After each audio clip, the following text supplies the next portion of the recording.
एक बार एक बड़ा ही पैसे वाला सौदागर खाली रेगिस्तान के लंबे सफर पर निकला हुआ था।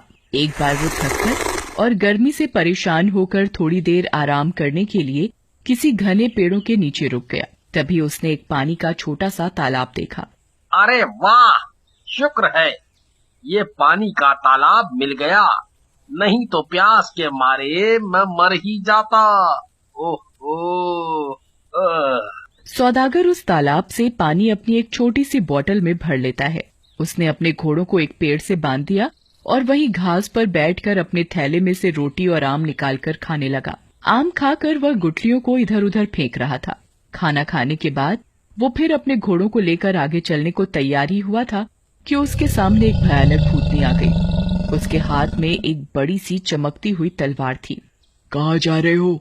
रुको, मैं तुम्हें नहीं छोड़ूंगी, मैं तुझे मार डालूंगी।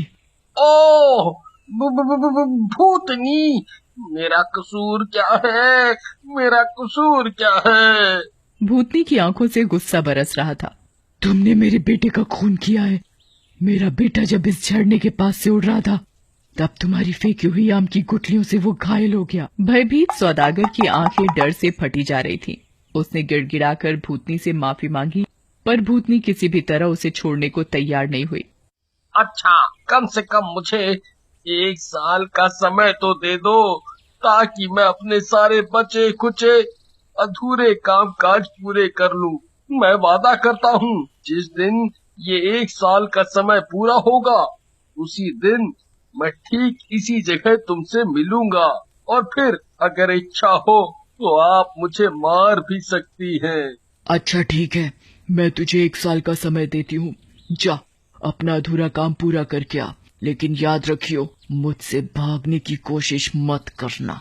अगर तू अपने वादे पर यहाँ नहीं आया तो तू जहाँ भी होगा मैं तुझे ढूंढ निकालूंगी। इतना कहकर भूतनी गायब हो गई और सौदागर जल्दी से अपने घोड़े पर सवार होकर आगे बढ़ा।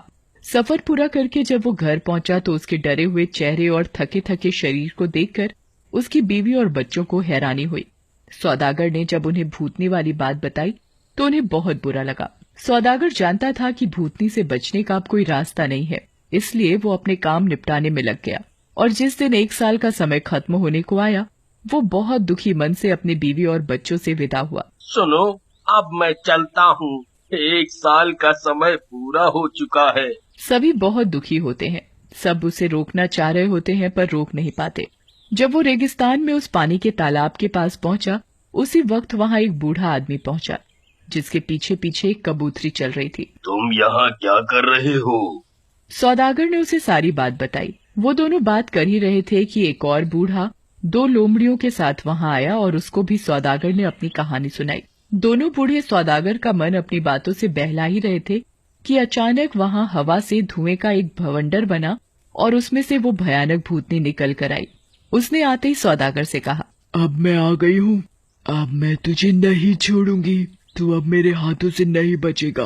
अब 1 साल का समय पूरा हो चुका है। अब मैं तुझे मार दूंगी, क्योंकि तूने मेरे बेटे को चोट पहुंचाई है। भूतनी की बात सुनते ही कबूतरी वाला बूढ़ा भूतनी के पास गया। आप इस आदमी को मत मारो, पहले मुझे अपनी एक कहानी सुनाने दीजिए, और अगर आपको पसंद आए तो आप इस आदमी को माफ कर देना। भूतनी को कहानी सुनने का बड़ा शौक था, इसलिए उसने कहानी सुनने के लिए हाँ कर दी। बूढ़े ने अपनी कहानी कहनी शुरू कर दी। हे भूतनी, ये कबूतरी जो आप देख रही हो, वास्तव में ये मेरी पत्नी है। मैंने जब इससे शादी की थी तब ये बड़ी खूबसूरत थी, और हम दोनों ने खुशी खुशी एक दूसरे के साथ कई साल बिता लिए, पर इससे मेरी कोई संतान नहीं हुई। इसलिए मैंने दूसरी शादी कर ली, जिससे मेरा एक लड़का पैदा हुआ। मगर तभी से मेरी पहली पत्नी को मेरी दूसरी पत्नी और मेरे बेटे से जलन होना शुरू हो गई। बहुत साल बीत गए, मेरा बेटा भी बड़ा हो गया, और मेरी पहली बीवी ने उन दोनों को मारने का फैसला कर लिया। मगर वो चाहती थी कि इसका पता किसी को ना चल पाए। एक दिन मुझे एक लंबे सफर के लिए निकलना पड़ा, और मैं 1 साल तक घर से बाहर रहा।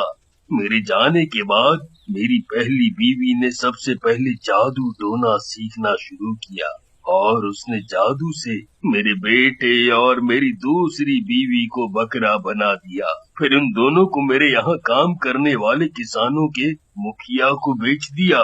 जब मैं सफर से घर आया तो मेरी पहली बीवी ने बताया कि मेरी दूसरी बीवी मर चुकी है और मेरे बेटे का महीनों से कोई अता पता नहीं है। कुछ ही हफ्ते बाद एक बड़ा त्योहार मनाया जा रहा था और इस मौके पर बलि देने के लिए मैं 2 बकरे लाया जो कि मेरा बेटा और मेरी दूसरी बीवी थी। और जब उनको बलि के लिए तैयार किया तो वो बड़े जोरों से चीखने लगे। मुझे देखकर बड़ा आश्चर्य हुआ कि उनकी आंखों से लगातार आंसू बह रहे थे। मुझे उस बेचारी पर जाने की बड़ी दया आ गई और मैंने उनकी बलि नहीं दी, पर मेरी पत्नी गुस्से में आकर मुझे भला बुरा कहने लगी। मैंने उसे खुश करने के लिए फिर छुरा उठाया और उन्हें मारने ही जा रहा था कि एक लड़की मेरे पास आई और उसने बताया कि मेरी बीवी ने उससे जादू सीखकर मेरी दूसरी बीवी और बेटे को बकरा बना दिया। मैंने उस लड़की से बोला कि उनको वापस इंसान बना दे, पर उसने बोला कि वो उन्हें ठीक तो कर देगी, पर बदले में मेरे बेटे से शादी करेगी। उस लड़की ने दोनों को इंसान बना दिया और मेरे बेटे से शादी कर ली। कुछ दिनों बाद फिर उस लड़की ने अपने जादू से मेरी पहली बीवी को कबूतरी बना दिया। जब भी मैं सफर पर निकलता हूँ तो ये कबूतरी मेरे साथ साथ आ जाती है। यही है मेरी कहानी। और अगर ये कहानी आपको पसंद आई हो तो क्या मैं इनाम मांग सकता हूँ? भूतनी को उस कबूतरी वाले बूढ़े की कहानी बहुत अच्छी लगी और उसने सौदागर की सजा माफ कर दी। अच्छा ठीक है, मुझे तुम्हारी कहानी बहुत अच्छी लगी। मैं इस सौदागर को आधा माफ कर देती हूँ। इतना सब कुछ होते ही 2 लोमड़ी वाला बूढ़ा आगे आया और भूतनी से बोला, अगर आप सौदागर की आधी सजा और माफ करने का वचन देती हैं तो मैं इससे भी अच्छी कहानी सुनाऊंगा। ठीक है, मैं तुम्हारी शर्त मानती हूँ। सुनाओ अपनी कहानी। अगर मुझे अच्छी लगी तो मैं सौदागर की आधी सजा और माफ कर दूंगी। ये दोनों लोमड़ी वास्तव में मेरे 2 भाई हैं। जब मेरे पिताजी का देहांत हो गया था तो हम तीनों भाइयों के हिस्से में 1,000 मोहरें आईं और हम लोगों ने उससे व्यापार करना शुरू किया। कुछ दिनों के बाद मेरे सबसे बड़े भाई ने व्यापार का अपना हिस्सा बेच दिया और उससे जो पैसा मिला उसे लेकर वो और दौलत कमाने सफर पर निकल पड़ा।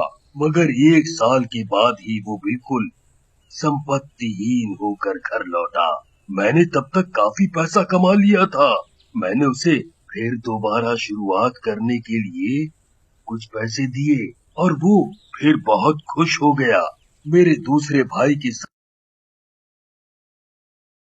भी कुछ ऐसी ही हालत हुई। वो भी साल भर सफर पर बाहर रहने के बाद घर लौटा तो बिल्कुल फटे हाल था। मैंने उसकी भी मदद की और वो फिर से खुश हो उठा। थोड़े दिनों बाद उन लोगों ने मुझे सलाह दी कि व्यापार करने के लिए दूर दूर के देशों में चलते हैं। पहले तो मैं मना करता रहा, फिर बाद में मैं भी तैयार हो गया। हम लोगों ने दूर दूर के देशों का सफर किया और खूब पैसा कमाया। बाहर निकले काफी समय हो चुका था, इसलिए अब हम घर लौटना चाहते थे। पर तभी एक अजीब घटना हुई। एक दिन मैं नदी के किनारे घूम रहा था कि फटे पुराने कपड़ों में एक बड़ी सुंदर लड़की मेरे पास आई और उसने मुझसे शादी करने की इजाजत मांगी। मैंने बहुत सोचा, पर वो इतनी खूबसूरत और नेक लगी कि मैंने उससे शादी कर ली। पर मेरे दोनों भाई मेरी दौलत और मेरे अच्छे नसीब से बड़ा जलते थे। एक रात जब मैं और मेरी पत्नी गहरी नींद में सोए थे, मेरे भाइयों ने मुझे और मेरी बीवी को उठाकर नदी में फेंक दिया। इस तरह वो दोनों मेरी सारी संपत्ति हड़पना चाहते थे। पर मेरी अच्छी किस्मत देखिए कि मेरी बीवी परी निकली, उसने मुझे बचा लिया। मगर वो मेरे भाइयों से इतना नाराज हुई कि उन्हें जान से मार देना चाहती थी। मैंने बड़ी मिन्नतें की कि वो उन्हें जान से न मारे और वो राजी हो गई, मगर उसने अपने जादू से मेरे दोनों भाइयों को लोमड़ी बना दिया और मुझसे कहा कि ये 10 साल तक इसी तरह लोमड़ी बने रहेंगे। जिस दिन 10 साल पूरे होंगे उस दिन मैं उन्हें फिर से इंसान बना दूंगी। और वो अपने मिलने का पता बताकर गायब हो गई। आज अब 10 साल पूरे हो रहे हैं। मैं अपने भाइयों को फिर से इंसानी रूप में लाना चाहता हूँ, इसलिए उस परी को ढूंढता फिर रहा हूँ। हे भूतनी, यही है मेरी कहानी, और अगर आपको ये पसंद आई हो तो मैं निवेदन करता हूँ कि सौदागर की आधी सजा और माफ कर दो। अरे वाह, मुझे तुम्हारा भी किस्सा बहुत पसंद आया। लो, मैंने तुम्हारे कहने पर इस सौदागर की बाकी बची सजा और माफ कर दी। फिर एक धुएं का बवंडर उड़ा और उसमें वो भूतनी गायब हो गई। खुश होकर सौदागर ने दोनों बूढ़ों को सीने से लगा लिया और उनका बहुत शुक्रिया किया। अपनी जिंदगी के बाकी दिन उसने